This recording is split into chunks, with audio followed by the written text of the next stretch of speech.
ఇంకొక చాలా ముఖ్యమైన విషయం, అమ్మాయిలు, చిన్నపిల్లలు, మీ పిల్లలకు నేర్పించండి ఇది.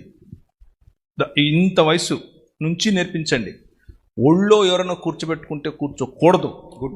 ఎక్కడ టచ్ చేస్తున్నాడు, ఎక్కడ టచ్ చేయట్లేదు, ఏం మాట్లాడుతున్నాడు, ఏం మాట్లాడట్లేదు.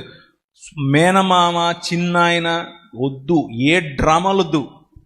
ఎక్కడ ముట్టుకున్నా ఆయన తప్ప, సొంత తండ్రి తప్ప, తాత కూడా వద్దు. ఏంటి వీడు ఇలా మాట్లాడుతున్నాడు అనుకుంటున్నారా? నాకు అనుమానం ఏమీ లేదు.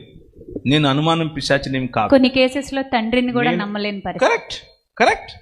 నా దగ్గరికి 4-5 కేసులు వచ్చాయి. నేనే 4-5 కేసుల్లో మాట్లాడి ఆయనకు కొంచెం బుద్ధి గడ్డిపెట్టి పంపించాను. సొంత తండ్రి నో అంటే అది మానసిక వైకల్యం క్రిందకు వస్తుందన్న. అందరూ అలా ఉండకపోవచ్చు, కానీ కొందరు ఉన్నారు. అది మానసిక వైకల్యం. అలాంటప్పుడు ఆడపిల్లలకు మనం జాగ్రత్తలు చెప్పి మిమ్మల్ని ఎక్కడ ముట్టుకుంటున్నారు, ఎవరు ముట్టుకుంటున్నారు, ఏ విధంగా చూస్తున్నారు